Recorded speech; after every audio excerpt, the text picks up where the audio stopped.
Bagaimana nasib PMM dan kurikulum merdeka? Apakah akan benar-benar dihapus nanti? Nah, perhatikan Bapak Ibu sekalian tentang rumah pendidikan yang akan segera dirilis. Jadi perlu diketahui bahwa rumah pendidikan ini nanti merupakan satu integrasi dari berbagai layanan. Nah, ini merupakan logo rumah pendidikan yang didapatkan dari sumber Instagram M Ilham, di mana dalam logo ini Bapak Ibu sekalian menggambarkan konsep visual bahwa filosofi logo ini menggambarkan pendidikan dan teknologi sebagai sarana untuk pembelajaran dan pengembangan diri. Kemudian di sini ada gambar buku yang terbuka. Ini melambangkan keterbukaan untuk mengeksplorasi ide, juga sebagai jendela, ya, sebagai akses wawasan global. Kemudian ada tirai yang menunjukkan keseimbangan antara keterbukaan dan privasi. Kemudian layar gawai ini juga menggambarkan, ya, akses tak terbatas terhadap informasi.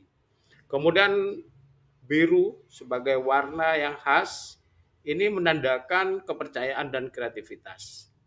Sedangkan bentuk gelembung percakapan menekankan pentingnya dialog dan kolaborasi. Nah, Bapak Ibu sekalian yang luar biasa, memang rumah pendidikan akan segera dirilis oleh pemerintah dengan layanan publik yang ramah, yaitu responsif, akuntabel, melayani, adaptif, dan harmonis. Nanti akan dirilis di pemerintah, ya, di dinas atau di Kemdikdasmen. Platform ini merupakan integrasi berbagai layanan digital di sektor pendidikan di negara kita. Nah, kira-kira nanti bentuk pengembangan ekosistem kolaborasi rumah pendidikannya itu seperti ini. Jadi ada beberapa pihak yang terlibat, ya. Kemudian ada pihak penyelenggara, pemilik, pengguna, kemudian penyedia layanan. Jadi pemiliknya dalam hal ini adalah Kemdikdasmen, kemudian diselenggarakan oleh Pusdatin, Bapak Ibu. Nah, siapakah penggunanya? Maka pengguna dari layanan ini, Bapak Ibu, ada ruang-ruang, ya.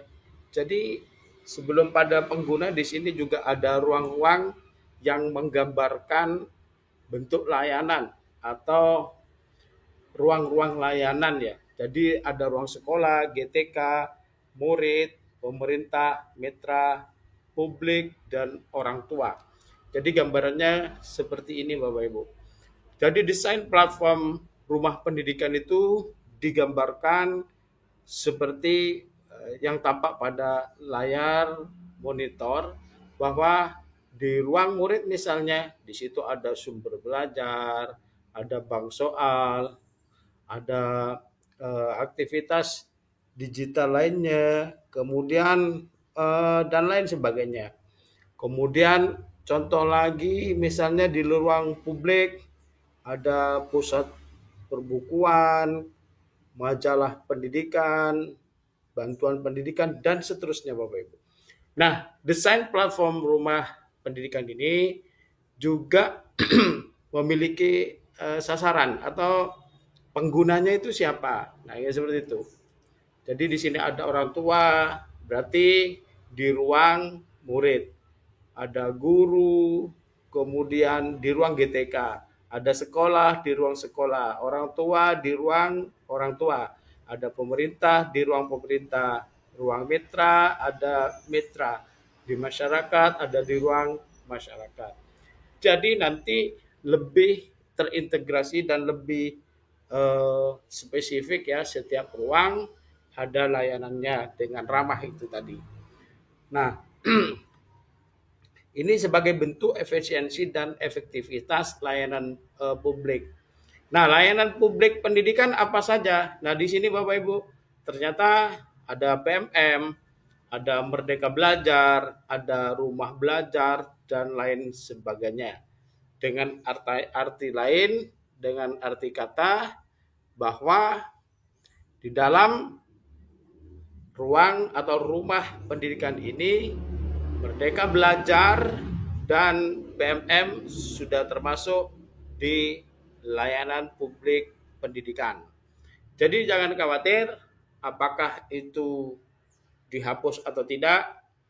Menurut infografis ini berada pada layanan publik pendidikan sebagai bentuk efisiensi dan efektivitas.